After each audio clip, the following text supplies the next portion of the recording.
ቢስሚላህ ወልሐምዱሊላህ ወሰላቱ ወሰላሙ ዐላ ረሱሊላህ እንደገና ተመልሰናል እና አላህ Subhanahu Wa Ta'ala ይሄንን እንግዲህ የጠቀሰውን ቁም ነገር በእኛ ኡመት ብቻ ሳይሆን ባለፉት ህዝቦችም እንደዚሁ ሲያስጠነቅቅና ሲያስተምር እንደቆየ በመግለጥ ታሪክን ጠቅሶ ለማመሳከር ወደ ታሪክ ይሻገራል ከዚህ በኋላ ማለት ነው እና የኛ ነብይ የመጨረሻው እንጂ የመጀመሪያው ነብይ አይደሉም ከሳቸው በፊት ይሄንን የባስን ጉዳይ ይዘው የመጡ የአላህ ነብያት በብዛትና በስፋት በአለም ዙሪያ ተሰራጭተው ነበርና ይሄን መልእክት አድርሰዋል ይሄን መልእክት በሚያደርሱ ጊዜ የተቀበሉና የታደሉት ተቀብለውታል ያመጹትና ጥጋበኞቹ ደግሞ ይሄ ነገር እንደማይሆን ሲከራከሩና ሲደናቆሩ መቆየታቸው የታወቀ ነውና ከነዚህ ለምሳሌ አንዳንዶቹን ልጠቅስላችሁ ይችላልው በማለት የሙሳና የፊርዓውንን ትግል ሊጠቅስልናል ማለት ነው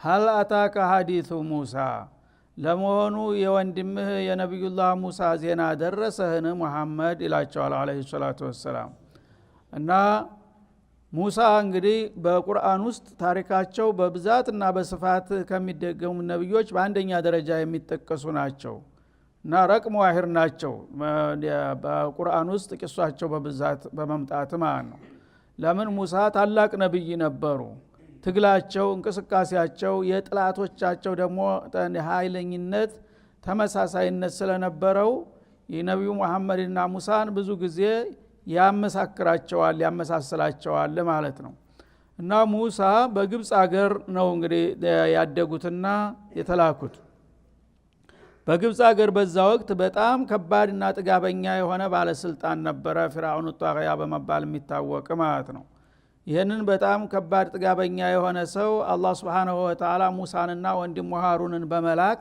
ወደ ፍቃዱ ጠራውና ጋበዘው ያነ ምን አይነት ምላሽ ሰጠ ምን ውጤት ተገኘ የሚለውን ለማስገምገም የሱን ታሪክ ባጭሩ ይጠቅስልናል ማለት ነው እና ታሪኩን ሊያነሳ ሲፈልግ هل اتاك حديث موسى በጥያቄ መልክ አነሳው ለመሆኑ የነብዩላህ ሙሳ ታሪክ ወይም ዘና ደረሰህን አላቸው ይሄን ከሱ በፊት ማንም አይነግራቸው ለነብዩ ይሄንን የሚያውቁበት መንገድም የላቸውም ግን ሊነግራቸው የፈለገውን ታላቅ ቁም ነገር ቀክ ብለው እንዲያዳምጡና ልባቸው እንዲሰበሰብ በጥያቄ መልክ አቀረበ አንድ ነገር አንተ ለማስመር ስትፈልግ እንደዚህ ኮነኮ ተራወሬ ዝም ብለህ እንደዚህ ኮነኮ ብለህ መናገር ሳይሆን የሰው ልብ ትኩረት በሚስብ መልኩ መናገር ይኖርብሃል ማለት ነው እና ዛሬ የሆነውን ነገር ሰማህ ስትለው ቀክ ይላል አንድ ሰው ምን ሆነ ምን ተፈጠረ ይላል ማለት ነው ቀጥታ ግን ዝም ብለህ ነገሩን ከነገርከው መሽጉል የሆነ ሰው እንደውም አይሰማህም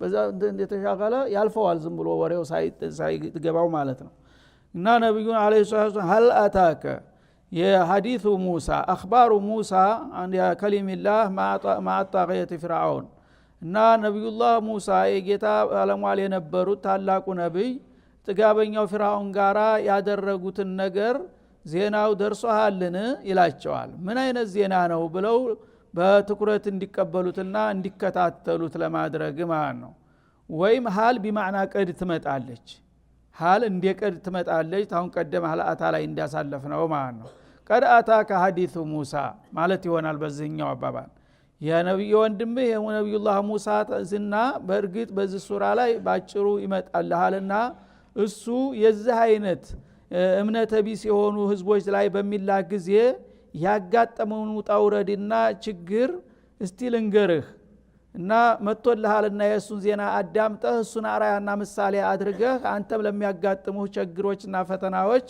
የሙሳን መፍትሄ ለመከተል ይረዳህ ዘንድ የነሱን ሁኔታ እስቲ ልንገርህ ለማለትም ተፈስሯል ያም ሆነ የአላህ Subhanahu Wa Ta'ala ታሪክ ለሰው ልጅ ጠቃሚ መሆኑን ያሰምርበታል ብዙ ጊዜ ታሪክ ሁሉ ጊዜ ለሰው ልጅ ላወቀበት በጣም ገንቢና ጠቃሚ ነው በመጥፎውም በደጉም ጎኑ ማለት ነው ደግ ሰዎች በአንድ ቦታ ተገኝተው ጥሩ ነገር አበርክተው ይሄዱ እንደሆነ የነዛ የደጎች ታሪክ ለትውልድ ጥሩ መመሪያ ነው የሚሆነው እና የወትሮ ደግ ሰዎች እንዲሰርተው አገርን አልምተው ይሄን ያህል ህዝብን ጠቅመው ሂደዋል ቢባል እኔም እንደዛ መሆን አለብኝልና የነሱን ፈለግ ተከትሎ ደግ የሚያደርግ ትውልድ ይመጣል ማለት ነው መጥፎዎች አረመኔዎች ከሆኑ ደግሞ አላህ እነዛን እንግዲህ በተለያየ መልኩ ሳያጠፋቸው አይቀርም እነዚህ ህዝቦች መጥፎዎች ነበሩ በእንዲህ አይነት ጊዜ እንዲህ አይነት ደባ የሚሰሩ ግፈኞች ነበሩ የሚባለውን ታሪክ በመታገዝ እነዛ ሰዎች ታዲያ ይሄንን አይነት ጥፋትና ክፋት ዘርተው በመጨረሻ ምን ሆኑ በመጨረሻማ አላህ እንዳልሆኑ አደረጋቸው ተብሎ ሲነገር እንግዳውስ መጥፎ መስራት አገርን ያጠፋል ማለትን ትማርና ከመጥፎ ድርጊት እንድትርቅ ያደርጋል ማለት ነው። እነዚህ እንግዲህ ታሪክ ለሰው ልጅ መስታወቱ ነው። ታሪክ የሌለው አላማ የለው።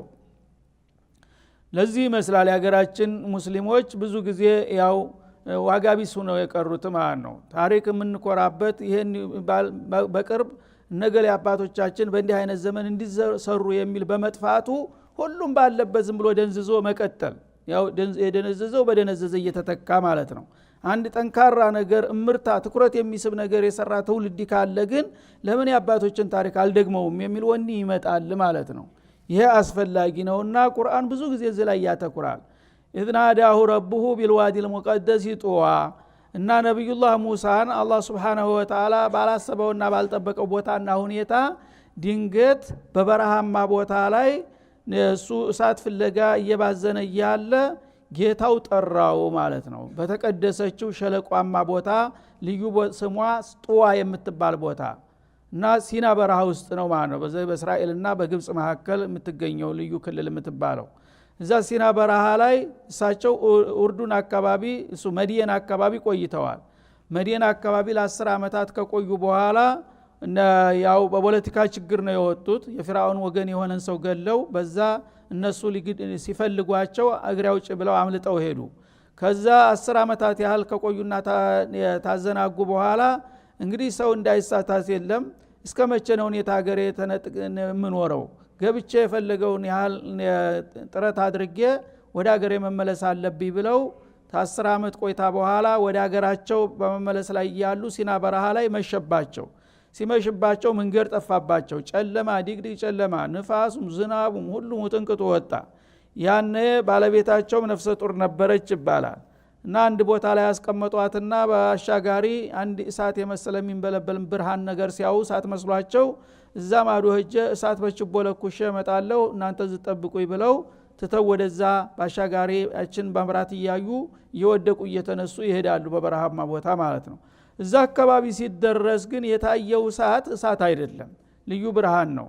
ለምለም ዛፍ ላይ የሚንበለበል ኤሌክትሪክ የመሰለ ኑር ነው ማለት ነው። እና ይሄ ምን ጉድ ነው እያሉ አንጋጣው እሱን እያስተዋሉ እያሉ ናዳሁ ረቡሁ ያ ሙሳ ኢኒ አነ ረቡከ ፈኽላን አለይከ ኢነከ ቢልዋዲል ሙቀደስ ጡዋ ተባሉ ማለት ነው። ሙሳ አሁን እዚህ ብርሃን ምልክት እያሳየሁ ያለሁት ረበ ሰማዋቲ ወልአርድ ሆንኩ ጌታ ነኝ። በመሆኑ ምን ላናግርህ ፈልጋለሁ ጫማዎችህን አውጣና ወደዚህ ጠጋበል የሚል ግብዣ ደረሳቸው ማለት ነው። እና ጫማቸውን አውጥተው ወደ ተጠሩበት ቦታ ጠጋ በሚሉ ጊዜ ኢዝሃብ ኢላ ፊርዓውን ሊባሉ ነው ማለት ነው። እና መጀመሪያ እሳት አንጥተው በአካባቢውን ብርሃን ለማግኘትና አውሬ እንዳይደፋቸው ለመከላከል በብርድ የተያዙትን ባለቤቶቻቸውን ደግሞ ቤተሰባቸውን ሊያሞቁ ነበረ። እዛ ማዶ ሄጀ መንገዱም ጠፍቶ ነበረ። የመንገዱን አቅጣጫም ሊጠይቁ ነበረ እና ፈውቀል ሙራዲ አለል መጧሊብ እንደሚባለው እሳቸው የግብጽ መንገድ የሚያሳያቸው ሰው ነው የሚፈልጉት። እንደገና ያችን ትንሿን ቤተሰባቸውን እሳት ሊያሞቁ ብርሃን ሊሰጡ ነው የሚፈልጉት። አላህ ግን ዓለምን የሚያበራ ኑር ሰጣቸው ማለት ነው። እንደገና የግብጽን ሳይሆን የጀነተል ፊርደውስን መንገድ የሚከፍት እድል መጣላቸው ማለት ነው። በዚህ መልክ እንግዲህ ወንድም ሙሳ ሳያስበው በሲና በረሃ ሲንከራተት ድንገት ጌታ ለታላቅ እድል መርጦ ትልቁን ጧቂያ ፊርዓውንን እንዲፋለም ባሰለፈው ጊዜ የሆነውን ሁኔታ ማወቅህ የነሱን ታሪክ ማንበብህ ለአንተ ስራ ቀና መንገድ ይከፍትልሃልና እሱን ልንገርህ ይላቸዋል ማለት ነው። ቢልዋዲል ሙቀደስ የተቀደሰ በሆነው ለምን ረበል ዓለሚን ትልቁን ነብይ ሙሳ ከሊሙላህን ያናገረበት ቦታ በመሆኑ በዚህ ቦታው ራሱ ክብር አገኘ ተቀደሰ ማለት ነው። ልዩ ስሟ ሸለቋማ ቦታ ጡዋ ትባላለች። በዛች ቦታ ላይ ጌታ ሙሳን በቀጥታ ባናገረውና በሾመው ጊዜ የነበረውን ሁኔታ ዜናውን ደርሶ ይሆን አላወቅ ከሆነ እነሆ ልንገርህ አላቸው ማለት ነው። اذهب الى فرعون انه طغى قال له ለሙሳ ጌታቸው ምን አለ?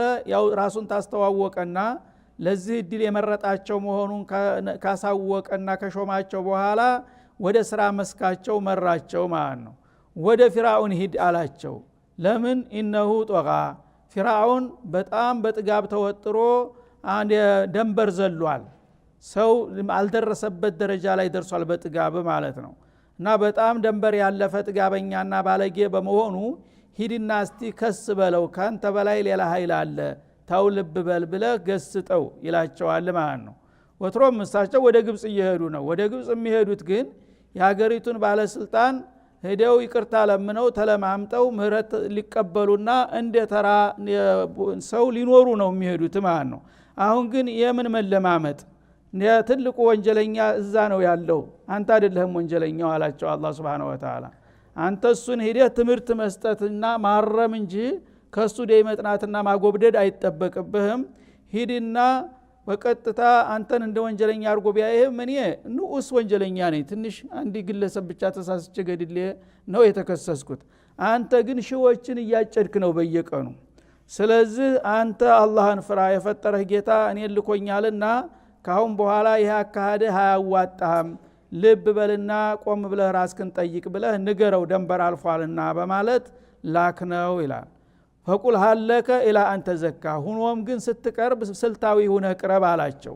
እንዲሁ ዝም ብለህ በኃይል ቃል በመዝለፍና በመንቀፍ እንዳትቀርበው ማለት ነው።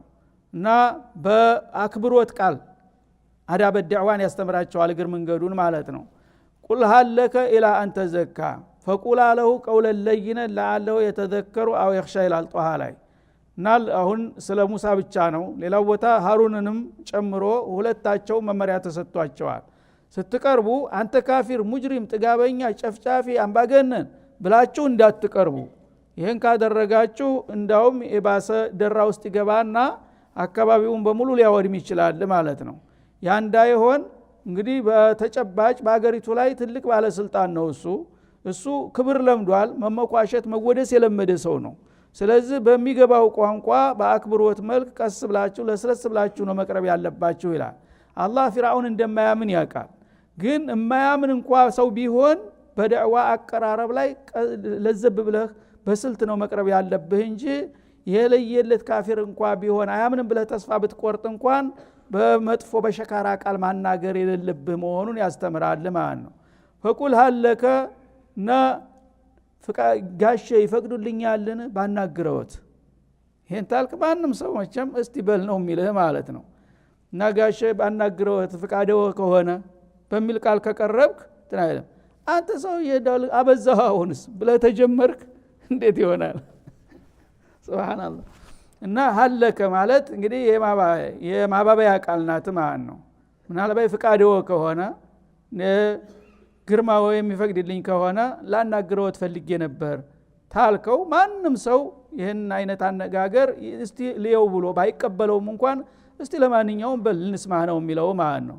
ኢላ አንተ ዘካ እና አንተ በመሰረቱ ሰው ነህ። ሰው እስከሆንክ ድረስ ምንም አንተ ሰውነትህን እየረሳ ብትመጣም ሰው መቼም ምንም ያህል ቢጠነቀቅ ቢደነቅ ቢከበርም አንዳንድ ደካማ ጎን አይጠፋውም አይደለም። የሚያስነጉር የሚያስተች ነገር ይኖራል። ከዛ ጥላቶች እኮ በሰው ላይ ትችት አላቸው እና ምናልባት አልሰሙ ከሆነ ያንን ሰዎች የሚተቹበትና የሚጎነትሉበትን ነገር ብነግረውትና ባስታውሰውት ያን ነገር ሊያጸዱና አቋማውን ሊያስተካክሉ ቢችሉ የበለጠ ትልቅ ይሆናሉ። ስለዚህ ይሄን ነገር ብነግረውት ፍቃደኛ ነውትን ብለህ ትቀርባለህ ማለት ነው። ወአህዲየከ ኢላ ረቢከ ይቀስ በቀስ እና ወደ ጌታ በመራህስ እንግዲህ አንተ ጌታህን የረሳህ ትመስላለህ ነው አሽሙር ተጀርባ ማለት ነው። እና ጌታ አለ ከበላይ የፈጠረህ ጌታ ታልነበርክ ያመጣህ ያ ጌታ ወደሱ ፍቃድን የባመላክትህና በመራህ ፍቃድህ ከሆነ ትለዋለህ ማለት ነው። ፈተኽሻ ያንን ነገር የጌታን ማንነትና ምንነት ባስረዳህና ባሳውቅህ እርግጠኛ ነኝ ጌታን ትፈራዋለህ። ምክንያቱም ጌታ እንደሌለ ስለገመትክ ነው እንጂ ዛብ የለቀቀው ስለ አላህ ስለ ረብል ዓለሚን ብታውቅ ኑሮ ጌታን መቼም በቀላል የሚያይ ሰው አለ ብዬ አልገምትም። ልትፈራው ትችላለህ። ጌታን ተፈራህ ደግሞ ታፈራለህ በሚል መልክ ትቀርበዋለህ ማለት ነው።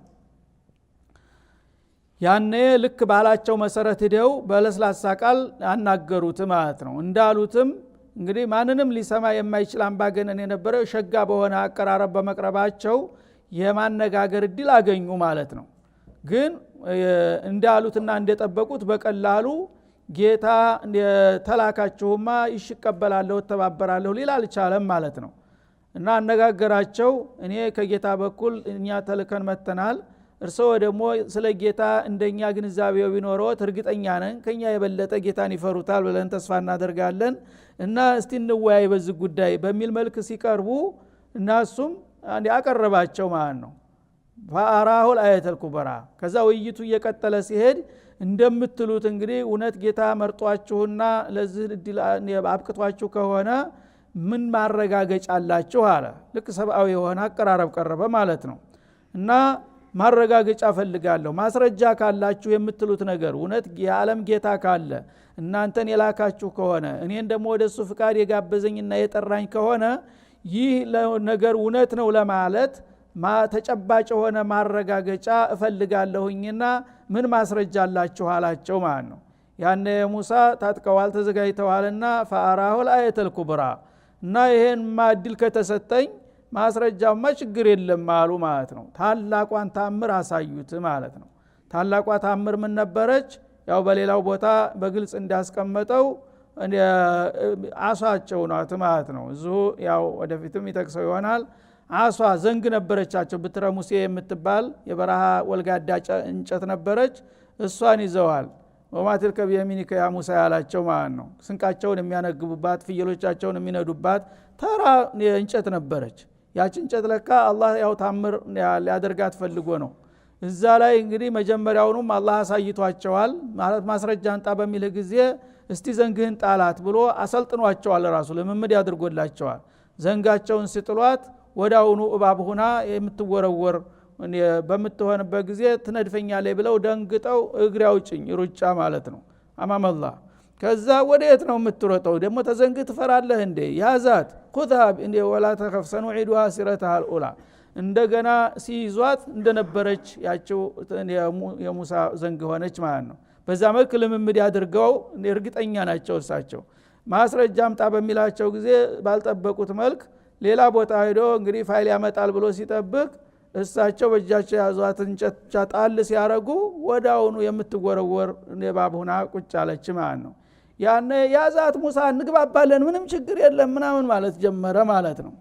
እና መልሰው ሲይዟት ወደ ነበረችበት እንጨትነት ተመለሰች። ያኔ እንደገና ነፍሱን አስተጋባና አይ ይሄማ ሟርተኛ ነው፣ ሰው ሀገር ሄዶ የተለያዩ ዘዴዎችን ማጭበርበሪያዎችን ተምሮ የመጣ ሟርተኛ ነው ብሎ ክርክሩን ቀጠለ ማለት ነው። ፈአራሁ አየተል ኩብራ ታላቋን ታምር እንግዲህ ከዛ በፊት ብትር እባብ ይሆናል ተብሎ ታይቶን ተሰምቶም አይታወቅም። ዱብዳ የሆነ ለፊርዓውን ትልቅ አስደንጋጭ የሆነ ክስተት ሆነለት ማለት ነው። ፈከዘበ ወዐሷ ቢሆንም እሱ እንዲቀላል ሰው አይደለም፣ በቀላሉ የሚበገር ባለመሆኑ ይሄ ያሳዩትን ታምር አስተባበሎ እና ትርጉም ሰጠው ማለት ነው። አንተ እንደምትለው ጌታ የሰጠህ ሙዕጂዛ ሳይሆን በሟርት ያው በድግምተኝነት በልዩ ዘዴ ተባለሙያዎች ተምረህ ያመጣው ማስመሰያ እንጂ እንዲያልከው ጌታ አይደለም ይሄን የሰጠው አለ። ወዐሷ በሱም ላይ አመፀ፣ በላከውም ጌታ ላይ አፈነገጠ። የመጣው ይምጣ እኔ ከስልጣኔ ፍንክቻ አልልም ማለት ነው። ثم አድበረ የስዓ ከዛ እንደገና ያው የባቧ በምትወረወርና በምትስተው ጊዜ ነፍስ አውጪ ብሎ ታለበት ተወንበሩ ላይ ተፈንጥሮ ለማምለጥ ተፈተለከ። እዛ እንደገና ይሄ አደገኛ ተቃዋሚ መሆኑ ስለገባው መጀመሪያ እንደቀላል ሰው አርጎ ነበር ያያቸው። አሁን የስዓ ይህን ሰውዬ እንዴት አድርጌ ነው ላሸንፍና ላንበረከከው የሚችለው እያለ ይሯሯጥ ጀመር፣ የተለያየ ዘዴዎችን ለመፍጠርና ኃይሉን ለማጠናከር ማለት ነው። ፈሐሸረ ፈናዳ እና ፖለቲከኞች ችግር ሲያጋጥማቸው ያው ስብሰባ ነው፣ ወዳውኑ አስቸኳይ ስብሰባ ጠራ ማለት ነው። እና ያለ የሌለ ባለስልጣናት መሳፍንት መኳንንቱን ጠራና ከመድረክ ላይ ተገጭሮ ማናፋት ጀመረ ሊናገር ማለት ነው። እና የሀገራችንን ስርዓታችንን አደጋ ላይ የሚጥል ነገር መጥቷልና ሟርተኛ ይሄንን ነገር እንዴት አድርገን ነው እርምጃ የምንወስደው በማለት ንግግር አደረገ ማለት ነው። ፈሐሸረ ማለት ጀማዓ ሐሽየተሁ ህዝቡንና ባለስልጣናቱን አስቸኳይ ስብሰባ ጠርቶ የተከሰተውን ችግር ሪፖርት በማቅረብ እና ምን አይነት ልባት መሰጠት እንዳለበት ለማስወሰን ወዳውኑ ስብሰባ ላይ ገብቶ ፈናዳ ባለ ኃይሉ ደረቱን ከፍቶ መጮህና ማናፋት ጀመረ። ይሄንን ችግር እንዴት አድርገን ማጥፋት አለብን በሚል ርዕስ ላይ ማለት ነው። فقال انا ربكم الاعلى ከዛ በፊት ጌታ ነኝ የሚለውን ቃል ደፍሮ አልተናገረም ነበር። ሊለው እየቃጣው ነው፣ ሁኔታዎችን እያመቻቸ ነበር። አሁን ግን የሚያደናቅፍ ነገር መጣ ማለት ነው። ስለዚህ ያንን ያሰብኩትን ትልቁን አጀንዳ የኒፋስ አላወጣ ችግር ተፈጠረ። ስለዚህ በአንድ ፊቱ በህዝብ የዘንዳ ያለኝን ተቀባይነት ለመለካትና ለማወቅም ዛሬ እንዳውም መናገር ያለብኝ ተናግሬ የሚደግፉኝ ከሆነ ደገፉኝ፣ ሙሉ ኃይል አገኛለሁኝ፣ ካልሆነ ደግሞ ያው አቆርጤን ማወቅ አለብኝ አለና فقال انا ربكم الاعلى በችግሩ ላይ ሌላ ችግር ጨመረበት ማለት ነው። እስከ ዛሬ በተግባር ነው በጭቆና በአፈናው እሱ እንደ ጌታ ሆኖ ነው እየገዛ ያለው። በአዋጅ ግን በይፋ ጌታ ነኝ አላለም ነበር ከዛ በፊት ማለት ነው። አሁን ግን ያበጠው ይፈንዳ አለና انا ربكم الاعلى ይሄ ጌታ አላችሁ ሰማይ መሬትን የፈጠረ ጌታ አለ የሚል አወናባጅ መጥቷል። ይሄ ነገር ደግሞ ተቀባይነት የለውም። እኔ እንደስተገባይ ድረስ የመጨረሻ ጌታችሁ እኔ ነኝ አለ ጎበዙ ማለት ነው። ተኔ በላይ የምን ጌታ እና ተከፈሩ አይቀር እንደዚህ ነው በአንድ ፊቱ ማለት ነው። እና انا ربكم الاعلى ሲል ዝቅተኛ መለስተኛ ጌቶች አሉ እሱን እውቅና ይሰጣል። ለምን መሳፍንቶችና መኳንንቶች የሱ አጃቢዎች እነዛም በተዋረድ ጌታዎች ናቸው። ከበላይ ግን ከኔ በላይ ጌታ የሚባል ነገር የለም ማለት አበደን ይሄ ሊሆን የሚችል ነገር አይደለም ይላቸዋል ማለት ነው። ያኔ እንግዲህ አብዛኛውን ህዝቡን አደንዝዞትና እንደፈለገ ነርቶት ሾፍሮት አዘጋጅቶ ስለነበረ ብዙ የሚቃወመው አላጋጠመውም ማለት ነው። ሁሉም ያው የታጠበ ጭንቅላት ነው እንደፈለገው አዎን አንተ ነህ አንተ በስተቀርኛ ጌታ እናቀም የሚል ድጋፍ አገኘ። ያኔ የልብ ልብ ተሰማውና እነ ሙሳን እስከ መጨረሻ ሊፋለማቸው ቆርጦ ተነሳ ማለት ነው። انا ربكم الاعلى በሚልበት ጊዜ እንግዲህ አላህ Subhanahu Wa Ta'ala መጀመሪያውንም ድንበር አልፏል ተብሎ ነበርና አሁን ደግሞ የባሰውን ድንበር ስላለፈ እስካሁን ያው በምድር አካባቢ በዛ እኔ አለቃ ነኝ እኔን የሚያህል አምባገነን ወይም ኃያል የለም በሚል ነበር። አሁን ግን ሰውነቱን ረስቶ ተነጭራሹ ለግብፃውያን ፈጣሪ ጌታ ሆነላቸው ማለት ነው። ደግነቱ ለግብፃውያን ብቻ ነው ለዓለም አላለም። በአሁኑ ጊዜ ግን የዓለም ጌታ ሊሆኑ የሚያስቡ ብቅ ብቅ እያሉ ነው ደግሞ ጭራሹን ማለት ነው። فاخذه الله نكال الاخره والاولى በዚህ መልክ እንግዲህ ሲባልግና ደንበር ሲያልፍ አላህ Subhanahu Wa Ta'ala በመጨረሻዋ መርዛማ ቃሉና እንደገና በመጀመሪያዋም ጭምር የመጨረሻ ፈጥራቂ አያያዝን ያዝ ነው የማያዳግም ይዞታ ማለት ነው። ان الله لا يمهل الظالم حتى اذا اخذه لم يفلته እንዳሉት ረሱል አለይሂ ሰላቱ ወሰለም ዛሊምን ለተወሰነ ጊዜ እንደፈለገ ሲያናፋ ያልሰማ መስሎ ዝም ይለዋል። የያዘው ቀን ግን አያድርስ ነው ማምለጫ የለውም እንዳሉት አላህ Subhanahu Wa Ta'ala ይሄን ባለጌ ሰውዬ ለብዙ ዘመናት ህዝብን ሲያምስና ሲጨፈጭፍ እንዳላየ ዝም ብሎ ቆየውን ያህል አሁን ግን ይችን አደገኛና መርዘኛ የመጨረሻዋን ቃል ሲናገር በሷና ከዛ ቀደም ሲልም ለሷ መንደርደሪያ ያደረጋትን ቃል በመናገሩ የመጨረሻ ይዞትን ያዘው ይላል ማለት ነው። ከዛ በፊት የነበረችው ቃል ምንድን ነበረች? ማአሊምቱ ለኩም ሚን ኢላሂን ገይሪ እቺ ማለማመጃ ናት መንደርደሪያ ማለት ነው። እና ይሄ ሙሳ የሚባል ሰውዬ ጌታ አላችሁ እያለ እንትን ይላል የማይሆን ነገር እንደኔ ከሆነ ተኔ በስተቀር ጌታ አላውቅላችሁም ማለት በእኔ እምነት እንደሚሉት ማለት ነው። እንደኔ እምነት ተኔ በቀር ጌታ አላውቅም። ይሄ እንግዲህ ለስለስ ያላቀራረብ ነው ማለት ነው። በሱ ኢዕቲቃድ በሱ ግምት እንጂ በሌላ ሊኖር ይችላል ኢህቲማል አድርጎ አልዘጋውም ማለት ነው። እዚህኛው ላይ ግን ቁርጥ አድርጎ አነ ረብኩም الአላ ምን ታረጋለህ የመጨረሻው ጣይበላው ጌታ እኔ ነኝ አለ ማለት ነው። ሁለቷ የመጀመሪያዋ ቃል ትሻል ነበር። የሱን ኢዕቲቃድ ነው የተናገረው። በሱ እምነት እንግዲህ ተኔ በስተቀር ጌታ የለም ብሎ ኢዕቲቃድ ቢያረጋ አንዲ ሰው መብቱ ነው የፈለገውን ኢዕቲቃድ ቢያረግ ይችላል ማለት ነው። ግን በተጨባጭ በሀገር በህዝብ ላይ ዝም ብሎ የራሱን እንትን መጫን ሌላ ጉዳይ ነው ማለት ነው። ስለዚህ በመጨረሻይቱ አነ ረብኩም العلا በመትለውና በመጀመሪያዋ ማዓሊምቱ ለኩም ሚን ኢላሂን ገይር በመትለው ሁለት መርዛማ ቃላቶች ሳቢያ ሊያዝ የሚገባውን አያያዝ ያዝ ነው። እንደዚህ ካለ ካሁን በኋላ ምን ይጠበቃል ከዚህ ሰውዬ? ይሄው የመጨረሻ ጣራ ስለደረሰ መውደቅ ነበረበትና አላህ ደግሞ ያልተጠበቀ አያያዝን ያዘውና ወዳውኑ አንስቶ በባህር ላይ እስተሰራዊቱ በመጨመር ዋጋውን ሰጠው ይላል ማለት ነው። فاخذه الله نكال الاخره مقابل لكلمه الاخره وكلمه الاولى በመጀመሪያዋና በመጨረሻዋ ቃል እንግዲህ ሰዎች በጣም በጥጋብ ጣራ ደርሰው የማይጠበቅና የማይታሰብ ነገር በሚናገሩ ጊዜ አላህ ጣልቃ ይገባል ማለት ነው። ለኛ እንዳደረገው በዛ አመት ማለት ነው። የመጨረሻ ባጭሩ እንቀጫቸዋለን የምትለውን ቃል ሲናገር ነው እንደ አለና ያንተ የመጨረሻ ቃል ትሆንልሃል አለ አላህ Subhanahu Wa Ta'ala። ይሄ ሱነቱላህ ነው። በተለይ ጭቁኖች ምንም አቅም የሌላቸው እንዲህ አይነት ጥጋበኛ በሚፈጠር ጊዜ አላህ Subhanahu Wa Ta'ala የራሱን እርምጃ ይወስዳል ማለት ነው። ኢነማ ተንሱሩነ ቢዱዓፋኢኩም ተብርቱ ሰው እንዳውም ጉልበት ካለው ሊፈራ የሚገባው ደካማ ነው። ደካማ ላ ሐውለ ለሁ ወላ ቁዋ አንድ ታቅም በላይ የሆነ ነገር በሚመጣበት ጊዜ ወደ ጌታ ብቻ ነው የሚያፈጠው። እንግዲህ አንተ ምን ትላለህ? ሰውዬ እኮ ፈጀን ጨረሰን እኮ ይልና ልብ ይቆረጣል። የዛ ጊዜ ስንቱ ምስኪን እንባ ወዳውኑ ስራውን ይሰራል ማለት ነው። ግን የተወሰነ አቅም ያለው ከሆነ ራስ ታገል ነው የሚለው አላህ Subhanahu Wa Ta'ala። አንተ ሰው ነህ ምንድነው ሞት ትፈራለህ? እሱም እኮ ሞትን ስለደፈረ ነው እንደዚህ የሆነው። ላንተም ለሱም አንድ ጥይት ይበቃል ምንድነው ችግሩ ይልሃል። ግን ዱዓፋዎች በተጨባጭ ደካማ በሚሆኑበት ጊዜ ባላቅማቸው ደግሞ ሐቅን ይዘው በሚንቀሳቀሱበት ጊዜ ታቅም በላይ ከሆነ ጀምሩ ነው የሚለው አላህ። ታቅም በላይ ሞክራችሁ ታቅም በላይ አዳጋች ነገር ሲመጣ ተደኩል ሆናለሁኝ። ግን እጅህን አጣምረህ በልበለኝ የምትል ከሆነ ምንም ነገር የማታረክ ከሆነ አልረዳህም ነው የሚለው አላህ ሱነቱላህ። ለዚህ ነው እንግዲህ የተወሰነች እንቅስቃሴ ስለተደረገች አላህን አስደስታለች እቺ ሙከራ ማለት ነው። ስለዚህ አላህ ደግሞ ሞራልህን ከፍ ለማድረግ አይዞህ እኔ እኮ አለሁኝ ይልሃል ማለት ነው።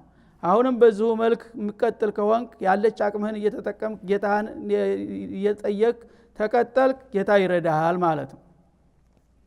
እና እንግዲህ ፊርዓውንን አላህ Subhanahu Wa Ta'ala ባላሰበውና ባልጠበቀው መልክ ራሱ ያሳደገው በጉድፍቻ የተነሳው እዚህ ግባ የማይባለው ልጅ ለእንዲህ አይነቱ ውድቀት አበቃው ማለት ነው። فاخذه الله نكال الاخره والاولى በመጨረሻዋም በመጀመሪያዋም መርዘኛ ቃሉ አንፃር ያፈራትን ወንጀል ውጤት ተረከበና ወዳውኑ በአላህ ጭብጥ ውስጥ ገባ ይላል። ኢነ ፊ ذلك لعبرة لمن يخشى እና በዚህ በፊርዓውን ታሪክ በሱ እንግዲህ ጥጋብና አንድ አወጣት ባወዳደቅ ክፋት አቅል ላለው ሰው አላህን ለሚፈራ ሰው ሁሉ في كل زمان ومكان ትልቅ ግንዛቤና ግምጋሜ ያለው ታሪክ ነው። ለዚህ ነው የደጋግሞ አላህ የሚናገረው የሰው ልጆች ከታሪክ መማር አለባቸው። የፈለገውን ያህል ጥጋበኛ ማን አለብኝ ቢል ረብል ዓለሚን አለ ከበላው። እሱ ቢረሳው ጌታ እሱ ስለረሳው የሚተወው ነገር አይደለም። ስለዚህ እናንተ አሁንም የሚያጋጥማችሁ የዚህ አይነት ነገር ነው። እንግዲህ ካፊሮች እናንተን ውሸታሞች አወናባጆች ብለው ተነስተዋል። አንተ ደግሞ ረብል ዓለሚን መርጦሃል። ትግልህን ቀጥል። በታገልክ ቁጥር ያው ውጤቱ ህዶ እንደዛው ነው የሚሆነው አለ። እንዳለውም አደረገ ማለት ነው። ሱነቱላህ ላ የተገየር ወላ የተበደል። ሐቅ የያዙ ሰዎች የፈለገውን ያልደካማ ቢሆኑ ሐቅ እስከያዙና በሐቃቸው ኮርተው ተንቀሳቀሱ ድረስ አላህ ከጀርባቸው አለ። አህለል ባጢል ደግሞ የፈለገውን ያህል ዓለምን የሞላ ኃይል ቢኖራቸው በመጨረሻ ማንም የለብን ብለው በሚፈነጩበት ጊዜ አይወድቁ ውድቀት እንደሚያወድቃቸው ይህንን ለማሳየትና ለማረጋገጥ ነው ሁልጊዜ ታሪክን የሚመልስና የሚያድሰው ማለት ነው። هذا وصلى الله وسلم على النبي وإلى اللقاء.